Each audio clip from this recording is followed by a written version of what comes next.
Okay, we have equity right of redemption. Now, the properties that we're looking at right now that are in foreclosure or about to go into foreclosure, if that homeowner was able to find the money, if they're able to recuperate the money to pay off this debt that they're behind, then the bank can choose to reinstate them. Okay, and this is called an equity right of redemption, where that homeowner has the right to go back into that property. Equity right of redemption. Letter of satisfaction or satisfaction of mortgage. Now, if that homeowner paid off all their debt and they don't know anything anymore, it's called a satisfaction of mortgage. Again, the defeasance clause is a clause that's going to help out that client. They're going to get a letter of satisfaction within 60 days, and that also is going to get recorded, indicated that they've completed their obligation, that this property is free and cleared, and that it is unencumbered. Defeasance clause. So that defeasance clause again comes from the word defeat, that we've defeated the right of the bank to take away our property through a foreclosure proceeding. So it's called a defeasance clause, and we get a letter of satisfaction within 60 days from the bank. Okay, defeasance clause.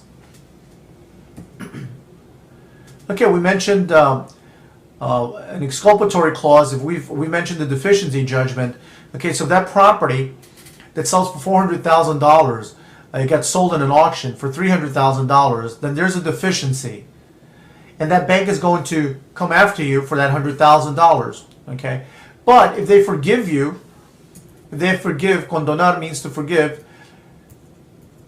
Now this is called the exculpatory clause. The exculpatory clause. Okay, in the exculpatory clause, they're going to forgive this debt. All right, but I don't think don't expect to see it in your contract. All right, but it's called an exculpatory clause, whereby they forgive the deficiency judgment. Most people think that they have it on their contract when I mention this, and I have to reemphasize that well, everything is negotiable, but again, don't count on the bank making that offer to you. Okay, the liens.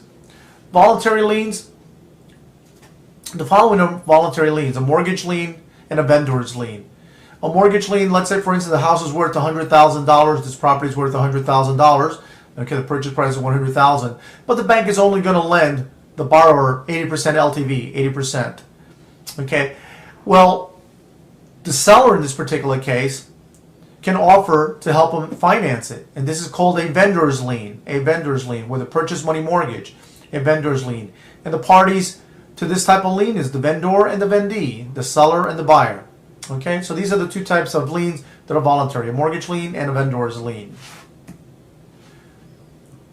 The following are involuntary liens. So again, if you don't pay your state tax, you're going to have a state tax lien. If you don't, if they sued you for some reason and they put a lien over your property, then you have a judgment lien. Again, for that $100,000, your deficiency, or maybe you're deficient in something else, then they can put a judgment lien on you. Income tax liens, if you don't pay your income tax, homeowners association, estate tax lien, property tax liens, construction liens, special assessment, and again, if you're going through foreclosure process, it's called the lis pendens. Lis pendens. Okay, so again, we have the voluntary liens and the involuntary liens. And again, if it's any type of liens, it's always going to get recorded. And again, the purpose of recording that is to create constructive notice. Constructive notice.